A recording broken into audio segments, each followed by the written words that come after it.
How are you, Steve? Very good. Beautiful Very morning. Good. Looking forward to our next chapter in the body.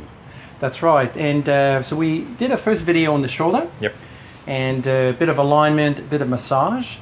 And what we're going to do today is probably just dig in more, because I'm actually having issues raising my arm, especially past the horizontal here.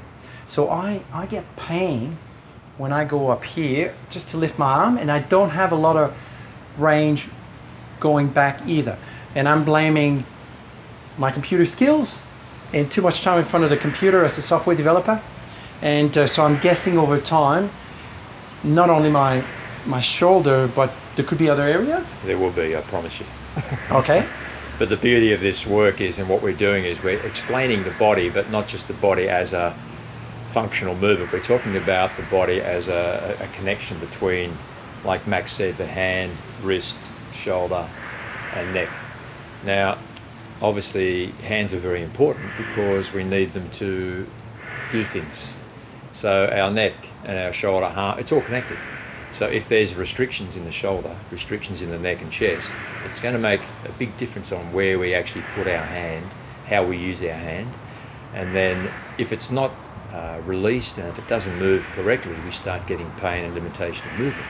Take it to the next step.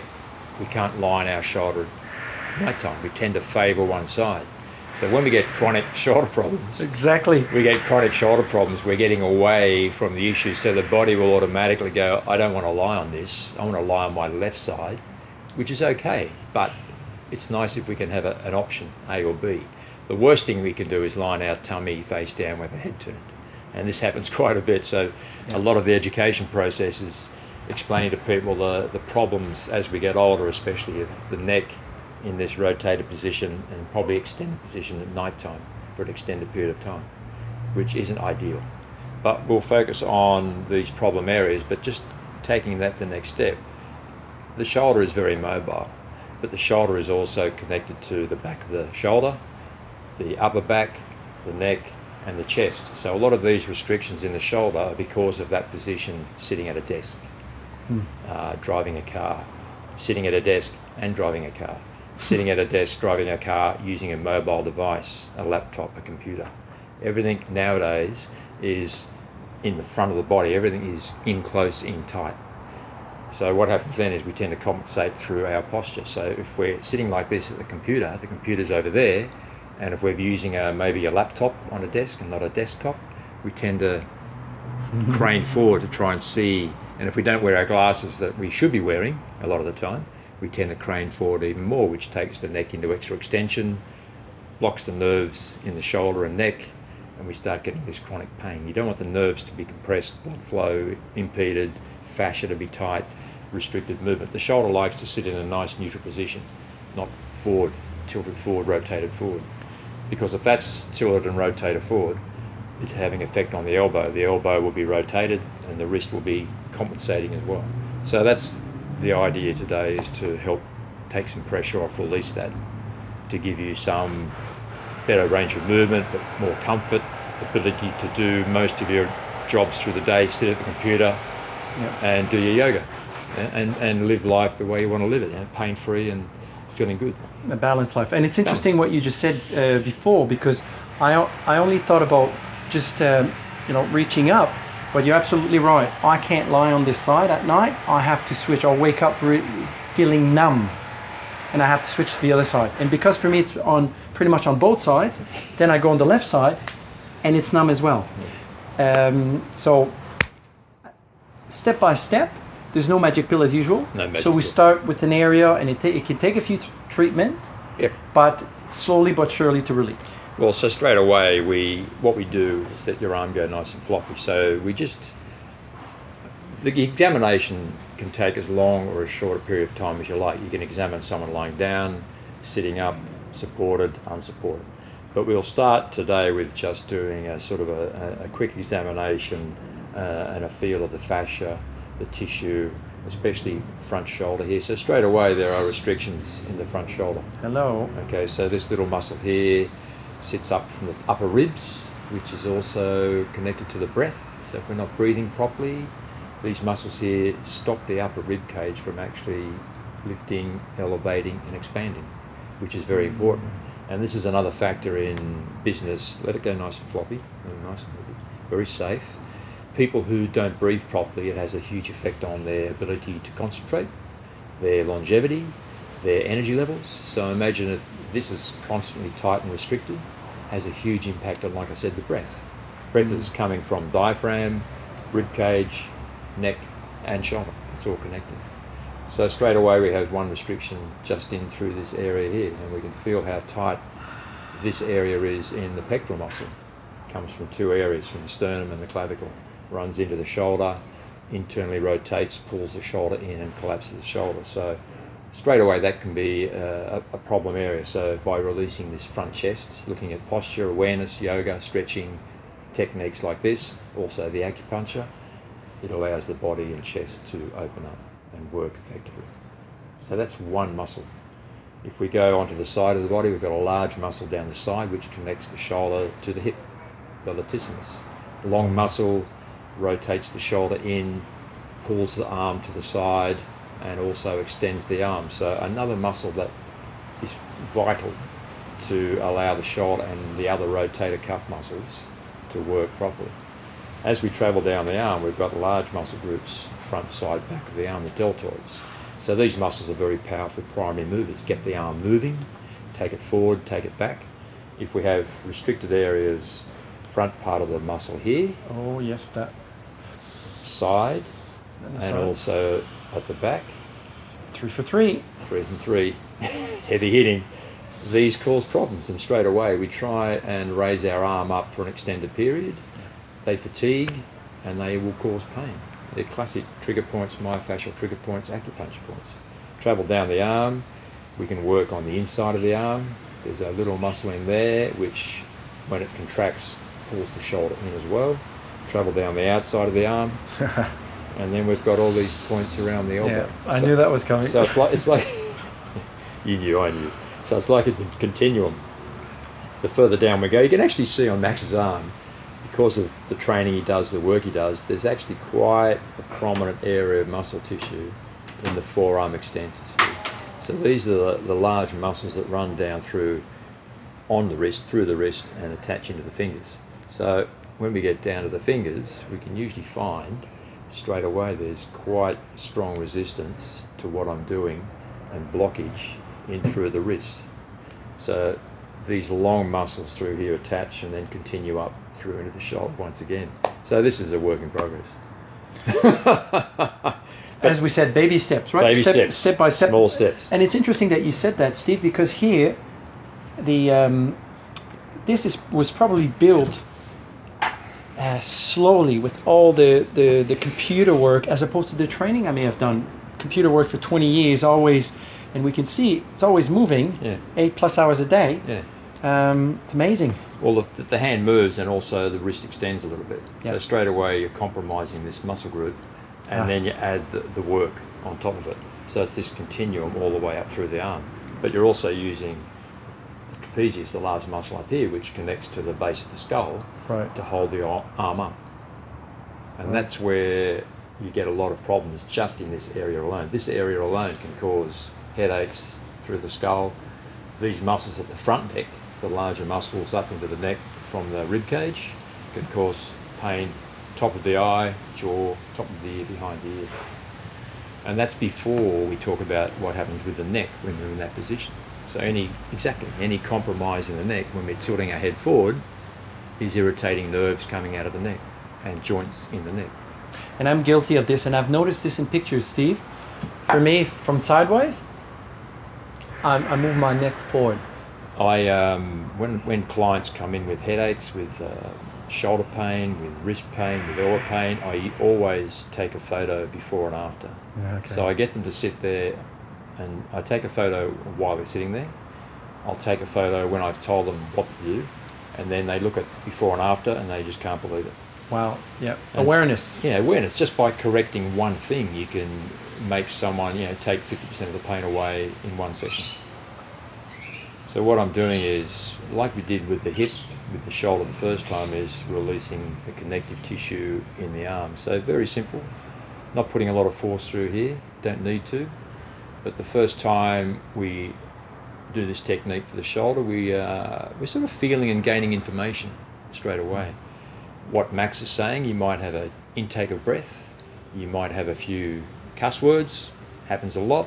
I've been called pretty bad things over time. And good things. And good things. Mm-hmm. But I love the bad because they're quite funny. You can expand on those.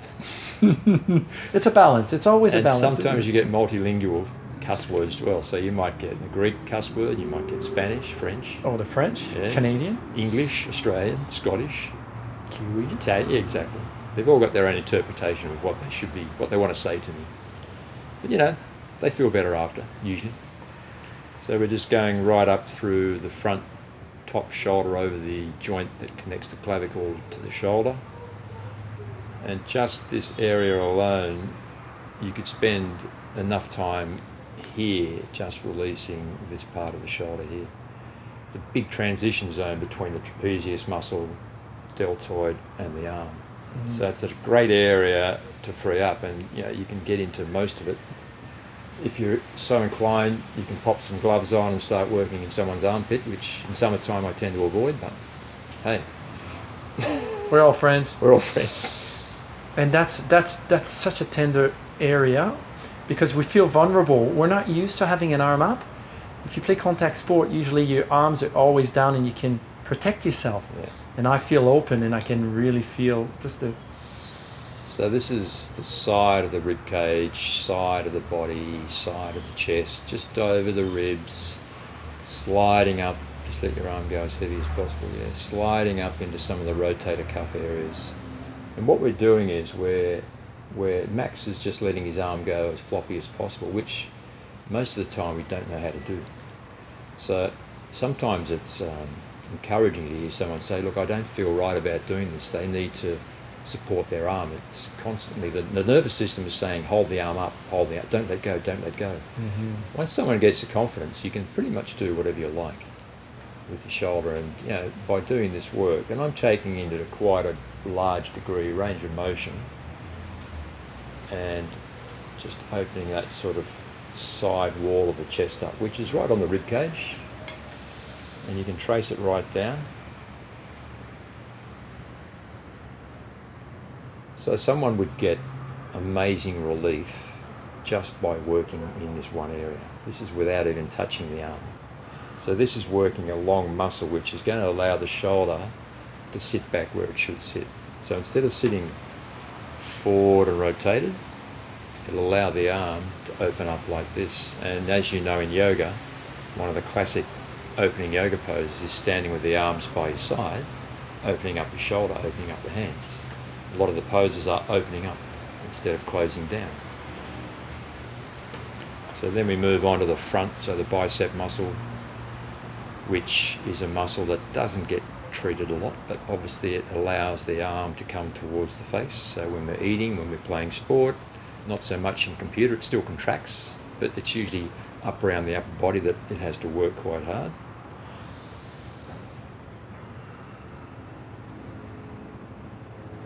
It's a great area of the body to work because you can sit in a chair and work, you can lie on a table and work, you can lie out here in a backyard, you can lie on a beach, you could lie in a cabana, you could lie by a pool. You know, there's no limitation.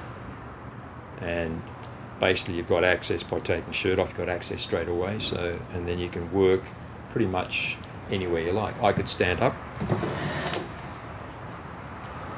and part of the treatment is to open up the neck. So you can take the neck, side bend and rotate the neck. You can get the patient to breathe, which is always a pretty important part of treatment, and breathe out and just open up the neck. I could get Max to push up gently with that right shoulder and relax. Straight away I can work down into the pectoralis muscle. And what I'm doing now is pulling back right into the thickness of the front shoulder area and allowing that to open up. We can bring the head back. We can raise the arm. And then we can take the arm. While I'm fixing here, I can feel limitations in the muscle here. Bend the elbow. That's the big one. That's the big one. That's the big one. So now I can open up this whole front shoulder area, and it's a very comfortable position to be in, standing up. I've got my weight supported on my legs. I'm not doing a lot of work, using both hands. Max is pretty compliant, he knows what's going on, and you're opening up, and you can feel straight away that there's this musculo-fascial compliance where it wants to be released. It's almost saying, yeah, that's the spot. Do it again. And on that, I have been, as I said in the previous video, I've been using a tennis ball and rolling against the wall exactly in that area. And what you were explaining is that that's good, but it still needs to be released internally, doesn't it? Yeah, it does. Just lift up your arm. Drop down there.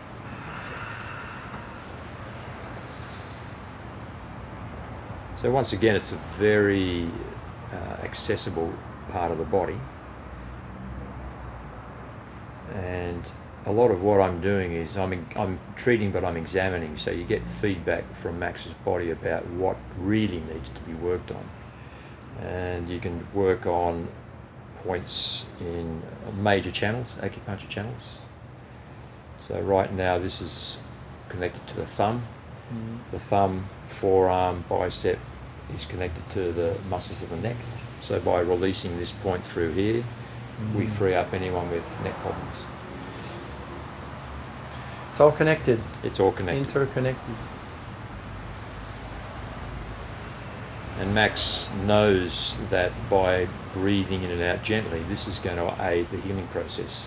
When I'm working gently like this and easy without too much force, Max is actually breathing and controlling his breath. It allows the muscle to relax, it puts him in a calmer state, and it allows the healing to take place. Breathing is so important. Once we learn how to breathe and understand the breath, it has a huge effect on the central nervous system. So anyone in chronic pain, we need to reorganise and refocus and retune the breath process so we understand how that all works. That's right, the breath is something that we forget when we get tensed. So to be aware and getting back into a consistent slow breath will slow our mind and our body down. And it's great when you do it automatically. Yeah, when you don't have to think about it, when it automatically kicks in. Well, people ask, it's quite fun to think, okay, I can actually only have to breathe 4 times a minute. And people look at you and go, what do you mean 4 times a minute? But once you control your breath, if you think about it, by the time you've inhaled, so that might be you can do a 7-second inhalation, hold, do a 7-8 second exhalation, there's a quarter of the time, or 20 seconds straight away. So you could actually really slow down your breath, and taking in good deep breaths makes a huge difference. It's an amazing calming technique. And not many people I've treated understand that. But once they understand it and apply it, they notice a huge change. They sleep better, they function better, they're less stressed, they're calmer, it affects digestion. And interestingly, the breath is really what I find myself, what yoga teaches you, to breathe. It's not just about flexibility and touching your toes and bringing a leg behind your neck and whatnot. Yeah. It's about breathing, connecting your mind and your body through your breath, and you do it as slowly as you can, and it's amazing the state that you can get into. Well, this is why yoga is so beneficial, because you're concentrating and focusing on yourself. You're not thinking about making a phone call, you're not thinking about eating, you're not thinking about Christmas, Easter. You're thinking about, okay, I've got an hour and 15 minutes just to me. It might sound selfish, but hey, I think selfish is fantastic. You allow yourself to be selfish. We'll deal with that in voice dialogue. There you go. And especially once you start having children, that's when you realize you had a lot of time and you were sleeping a lot more before. Oh, that's a good spot, Steve. That's the external of the forearm where it is so tight. This is one of the power points. Yeah. Right where these muscle groups attach onto the bone, which can cause all sorts of problems. And the last thing I want to see is someone who has left it so long that they have to have cortisone injections, which, you know, this is why I love this work, because if you could educate people and help them understand the body, they then can appreciate, okay, it's aching, it's not painful, it's stiff now. Let's not wait 6 months or a year, let's do something about it right now. What can I do? So this is where the education is really important. Doesn't mean they've got to see an osteopath, doesn't mean they've got to see an acupuncturist, but just the fact that they're taking time to think, okay, I've got a sore arm, I can prioritise myself, I can make a decision now. I'm more important right now. Let's look after myself, fix that up, and then I can get on with life.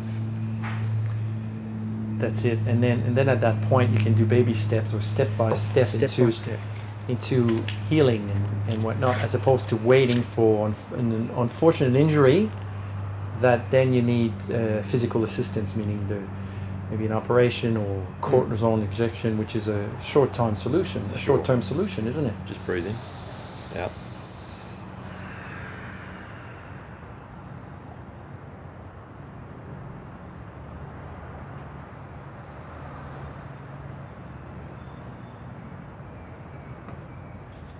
So we're using, they're all major trigger points or acupuncture points, but these one in particular are going directly into these extensor muscles of the forearm.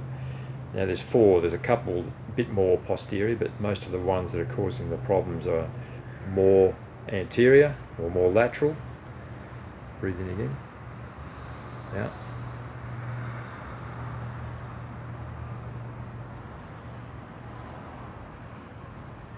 And what this is doing is it's sending a message back to the brain, A, to block pain, but B, to release the calming chemicals that help release their muscle groups. So,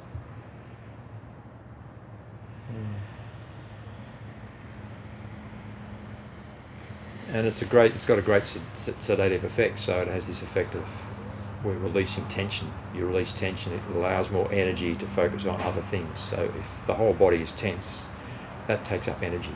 We want energy for digestion, for thinking, for creating ideas, not stuck in our body where it cramps what we're trying to do and what we're trying to achieve, which once again is becoming mindful of what our body is capable of doing.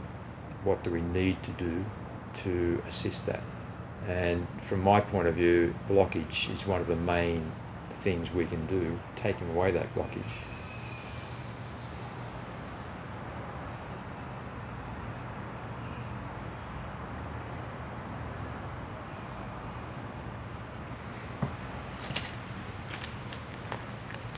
And I can already feel, when you did when you inserted the needles in the forearm, you already felt energy, a bit of a release.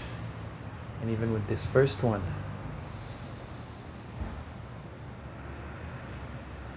yeah, a lot of people feel heat, some people feel energy, they just feel something shifting, something opening up, which means you're doing the right thing. Now I could be using a lot more needles, but for the time being this is hitting the mark. What I would then do is work on Max's neck and treat the areas in the neck that are restricted. So we might just do a little bit of that while we're here.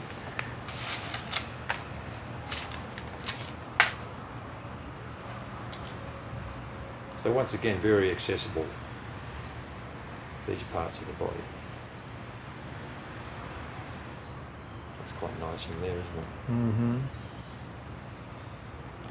Breathe in. Out.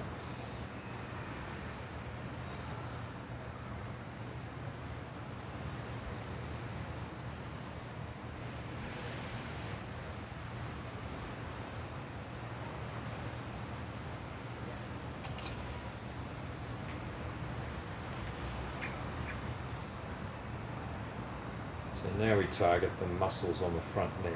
So this is more of an examination, but straight away there's tightness, restriction through the lower, medium-sized muscles on the side of the neck that run onto the first and second ribs, so the scalenes, which are very important for our breath, very important for neck support. Obviously tend to shorten when our posture goes. They tend to affect the approximation of the rhythm of the neck and can lead to a lot of restriction because they attach right into this area just here. Oof. Yeah. So what I'm going to do is just do a gentle suboccipital release. Now this is the king of all points to work on because it's the base of the skull. Lots of muscles here allow us to turn the head, nod, look around, look right, look left, look up. It's also an area of the body that is neglected and can cause a lot of discomfort and affect the upper part of the cervical spine and nerves. So once again, it's a soft technique, very simple. You can work as hard as you like. You've got to be obviously careful with the neck, but if we do it properly, use the breath, get Max to breathe in, breathe out, and then we can just gently do some nice little movements where you can tighten the muscle up at the same time, help release the muscle, come down onto the sternum, work the ribs. And once again, we're working on parts of the body which are very important for the breath. The expansion, the opening up of the rib cage and the chest.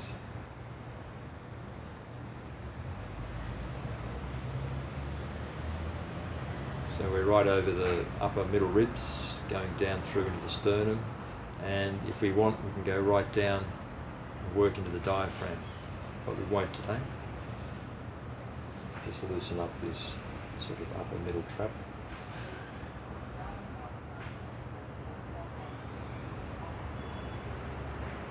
And the beauty of this is you can just take your time, there's no rush. If I was rushing, it wouldn't make a lot of sense. So because we've got time, we can use it appropriately. The more relaxed I am, the more relaxed the client is. So when you're in an environment that's comfortable, when you're in a space that's comfortable, you've got confidence, and by 2 or 3 sessions you start to realise that it works.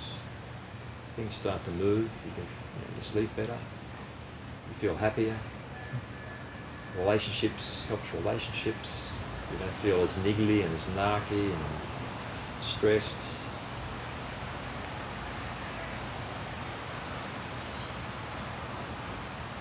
Any questions about what we're doing, Max?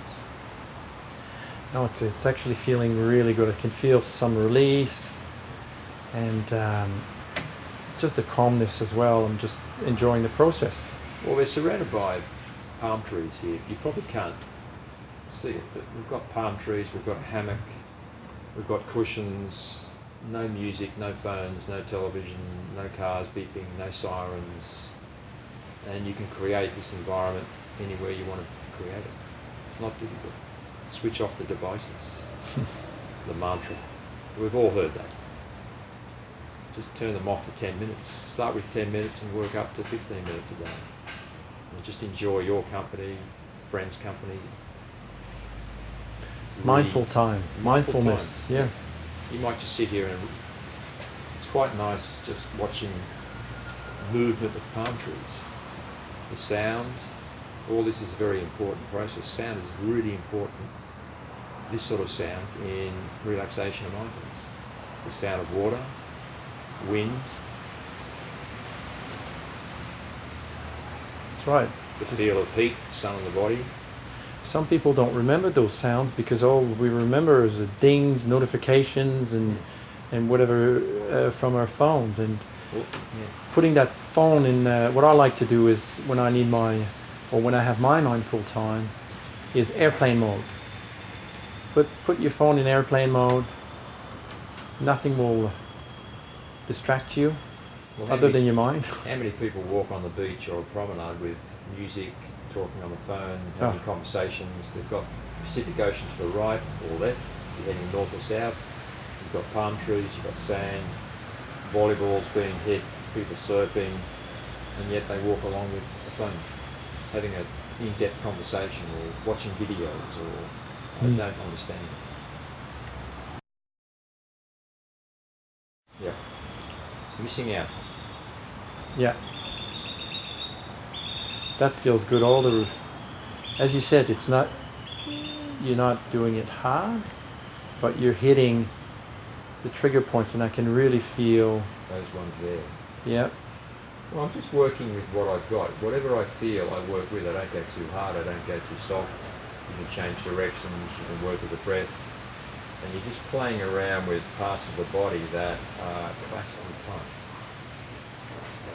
And they connect up, like we said before, they connect to the head, they connect to the shoulder, they connect down the arm, they go down the back to the hips, into the feet. So I think in future videos we'll be looking at the feet. Feet are important. We stand on them most of the day if we're not sitting. Yeah. Or we cross them over under the desk. Well, that's right. And there's another one where, there's ways to make sure that you're not just bending your knees all the time, and you can relax your legs and and we'll talk about that in future videos on how to sit at a desk. Well, I mean, you can talk about how to sit, how to get up, how long to sit, when you're sitting, what you can do. There's yoga aspects or yoga poses you can do while you're sitting, and the breath. How often do I get up out of the chair? What do I do when I get out of the chair? Go to the bathroom. On the way back, you could spend a minute, 30 seconds doing a lunge or doing a release for the forearm. Next time you go to have a bathroom break or coffee, take someone with you. Grab them and say, let's go and have a stretch, have a coffee, come back. Lots of ways around mindfulness in the workplace.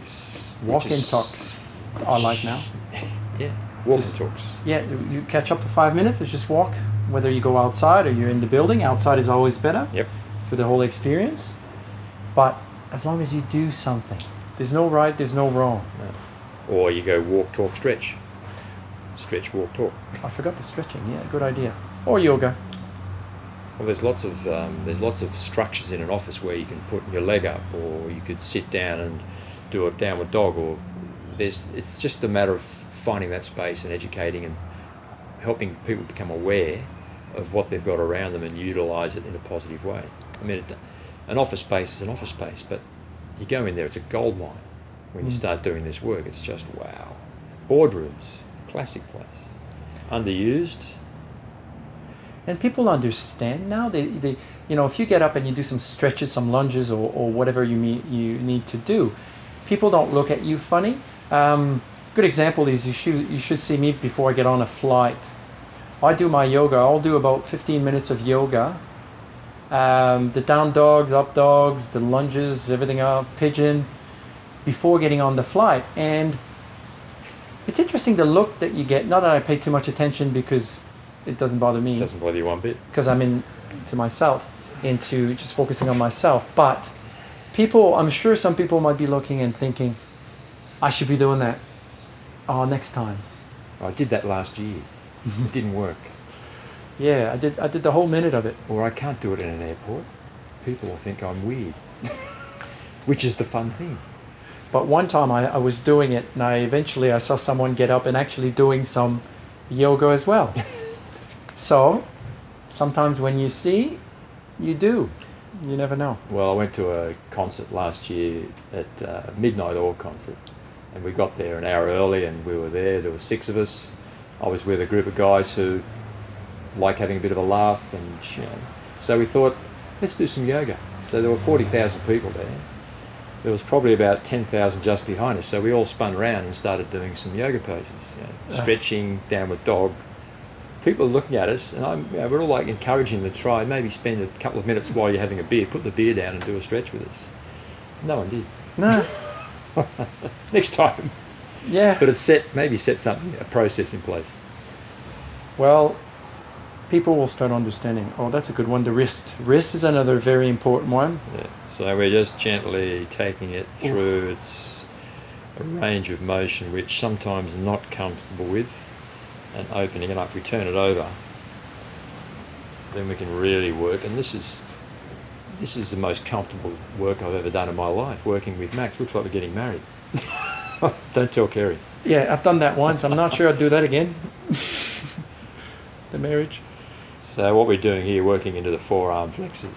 Yeah. So all the finger flexors, which you can look at some people's hands, and the fingers like that. when you finish working, they start to open up. It's like a lotus, That's true.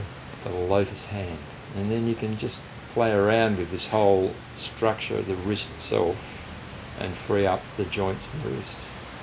The thumb, you can tell just in here, it opens up.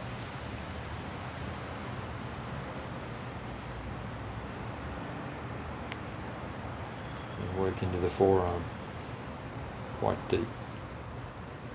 The body is very resilient and doesn't mind to be opened up, and you can straight away, you can feel there's a release. It's healthy tissue,